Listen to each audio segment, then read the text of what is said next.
बिस्मिल्लाहिर्रहमानिर्रहीम। अस्सलाम वालेकुम। उम्मीद करता हूँ आप लोग सब खैरियत से होंगे। आज एक ही दिन में दूसरा वीलॉग आपके साथ कर रहा हूँ नाजरीन। पहले AW लॉ ग्रुप के प्लेटफॉर्म से मैंने अडॉप्शन के ऊपर बात की और अभी ज़ात के सच के प्लेटफॉर्म से आपके साथ हाज़िर हूँ। आज सोचा तो ये था कि सिर्फ लॉ के ऊपर बात करूँगा, लेकिन आदत से मजबूर हूँ, क्या करूँ।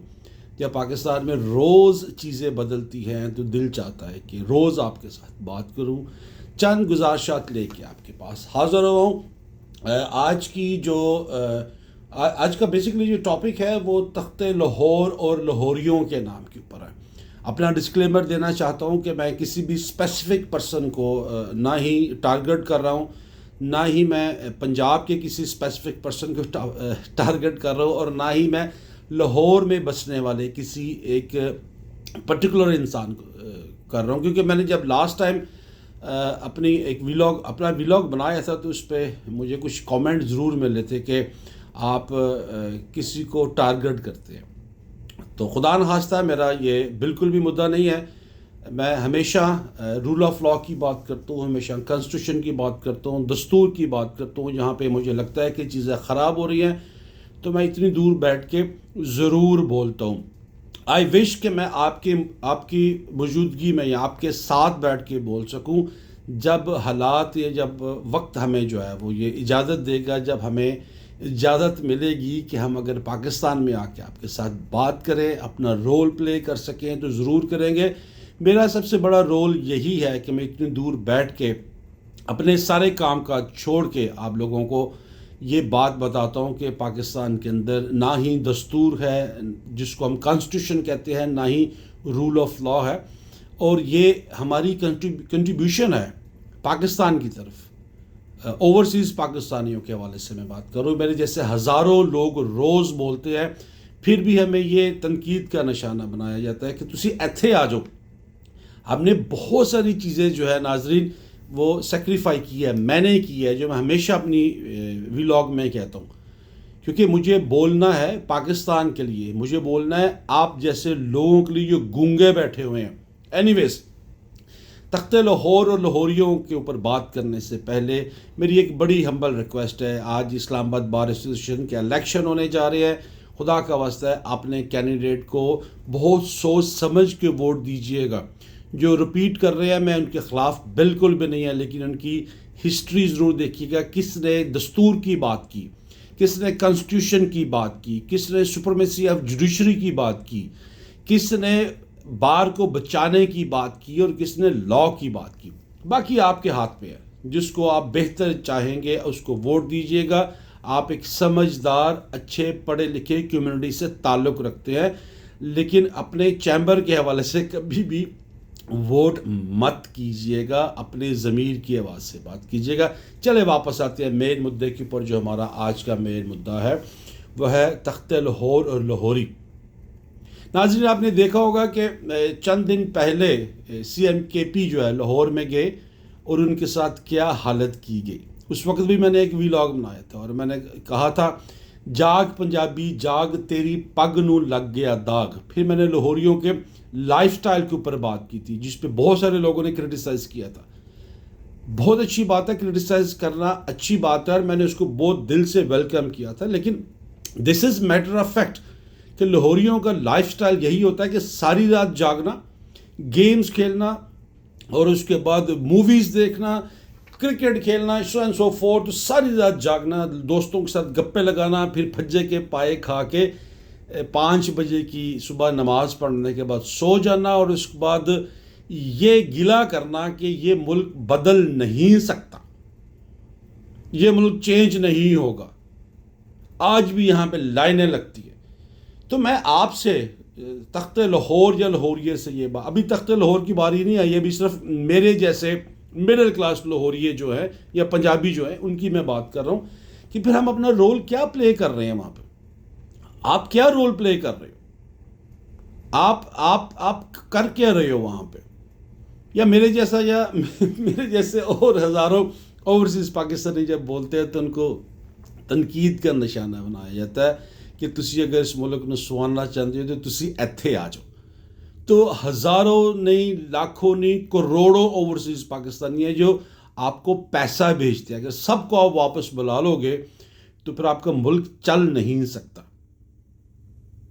मुझे कोई शौक़ नहीं होता रोज़ बैठ के इस तरह की बात करना, लेकिन मुझे लगता है कि ये मेरा फ़र्ज़ है, मेरी ड्यूटी है कि मैं वाकई ही वो निशानदही करूं जहां पे हम गफलत में हैं नाज़रीन।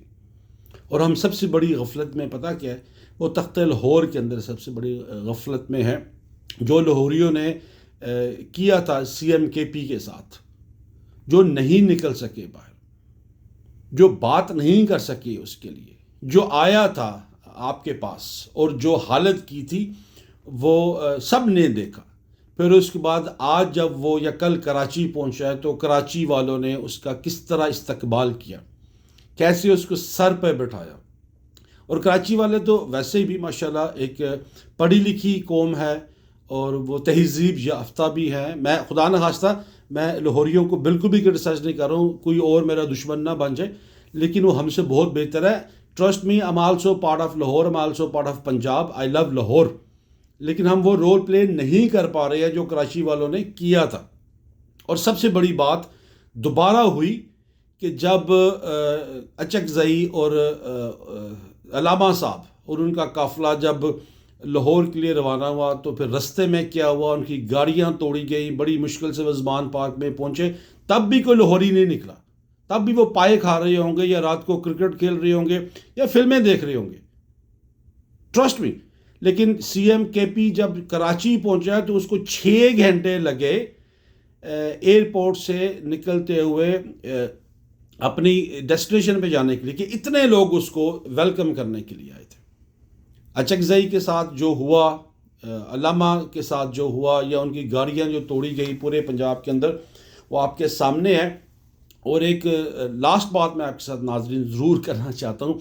आपके जो तख्ते लाहौर की महारानी है, मैं तो उसका महारानी नहीं कहता हूँ, वो भी पटवारन है, कि उसकी हर जगह पे तस्वीरें हैं। वो अपनी तशहीर कैसे करती है, वो बाथरूम, लैट्रीन या रेस्ट रूम के दरवाजे से लेके गंदम की बोरी तक उसके अब्बा जी के इतना बड़ा बूथा आ जाता है। हर जगह पे वो करोड़ों रुपए के, अरबों रुपए के वो इश्तहार लगाती है। और उसके मुकाबले में आज आप ये देखें कि जिस वक्त KP का CM जो कराची जाता है तो वो एक कमर्शियल फ़्लाइट के अंदर एक इकॉनमी क्लास के अंदर बैठा हुआ वो बताता है कि भाई मैं भी एक चीफ एग्जेक्टिव हूँ, अगर मेरे पास भी ये अथॉरिटी है कि मैं पाकिस्तान के एयरफोर्स का त्यारा जो है वो इस्तेमाल कर सकूँ। लेकिन उसने ये इसलिए नहीं किया कि वो हम में से है। उसने एक आम इंसान को ये मैसेज दिया कि मैं भी मिडिल क्लास इंसान हूँ। अगर हम आपके लिए तरक्की नहीं कर पा रहे हैं या आपके लिए काम नहीं कर पा रहे हैं, तो जिस जहाज़ में आप बैठ के इकॉनमी क्लास में सफ़र करते हो, तो मैं भी ऐसा ही हूँ। मैं पटवारन की तरह एयरफोर्स 1 का जहाज़ उठा के ना कभी जापान जा रहा हूँ, ना कभी कोपनहेगन जा रहा हूँ, ना कभी मैं इटली जा रहा हूँ, और ना मैं यूरोप के कोई दौरे कर रहा हूँ, ना ही मैं वो जहाज़ उठा के अपने बेटे की शादी के लिए कार्ड तकसीम कर रहा हूँ। कित्थे हो तुसी लोरिए, कदों बोलना है तुसी? मतलब ये है फ़र्क KP का, ये है फ़र्क पंजाब और लाहौर का, और ये फ़र्क है सिंधियों का जिन्होंने उसको इज्जत दी, और ये फ़र्क है सुहेल अफरीदी का। फिर मैं जाते हुए एक आखिरी बात, आखिरी तो नहीं है बार बार आखिरी कह रहा हूँ, कि जब वो प्रेस क्लब में गए अफरीदी साहब, तो हर वहाँ का जो जर्नलिस्ट था वो सुहेल साहब अफरीदी साहब, देयर इज सम प्रोटोकॉल बड़ी, ही इज अ चीफ एग्जेक्टिव। आप पता नहीं कहाँ से जर्नलिज्म सीख के आ जाते हो। हर बंदा उसको सुहेल साहब और अफरीदी साहब कह रहा है। You suppose to call him like a CM, he is a CM। ये सारी चीज़ें, ये सारे नॉर्म्स शायद भूल चुके हुए हैं। मैं बार बार क्रिटिसाइज पंजाब के ऊपर या लाहौरियों के ऊपर इसलिए करता हूँ कि मैं उनका हिस्सा हूँ, लेकिन हमने वो काम नहीं किया आज जो सिंध ने किया, जो कराची वालों ने किया। तो अगर आप अपनी तकदीर को बेहतर करना चाहते हैं तो आपको खड़ा होना पड़ेगा, आपको स्ट्रीट एजिटेशन करनी पड़ेगी, नो मैटर व्हाट। आप ड्राइंग रूम में बैठ के, जिम खाना में बैठ के, इस्लामाबाद क्लब में बैठ के, या क्रिकेट ग्राउंड में बैठ के इस मुल्क की तकदीर तब्दील नहीं कर सकते हो। आपको अपना अपना रोल प्ले करना पड़ेगा, अदरवाइज प्लीज तनकीद मत किया करें, पाकिस्तान के ऊपर तनकीद मत किया करें। हम बाहर बैठे हुए अपना अच्छी तरह रोल प्ले कर रहे हैं। डॉक्टर मोहित पीरजादा के घर को जला दिया गया, अकबर को भी जो है वो मारा गया, बाकी जितने और जर्नलिस्ट हैं उनको 35-35 साल के लिए 2 दफ़ा सजाएं दी गई। मैं अपना रोना आपके साथ नहीं रो सकता हूं कि मैं उनके लेवल का जो है वो, आई एम नॉट जर्नलिस्ट, मैं ऑब्जर्वर हूं और मैं एक यूट्यूब पे बैठ के या एक व्लॉग बना के अपने दिल की बात करता हूं। लेकिन मैंने भी बहुत सफ़र किया है। मेरा बड़ा दिल चाहता है मैं पाकिस्तान में आऊँ और आके अपने रिश्तेदारों से, बहन भाइयों से मिलूँ, लेकिन मैं नहीं मिल सकता हूँ। It's okay. हर बंदा अपने महाज के ऊपर लड़ाई कर रहा है, बट नॉट लाहौरी, पंजाबी नहीं कर रहा।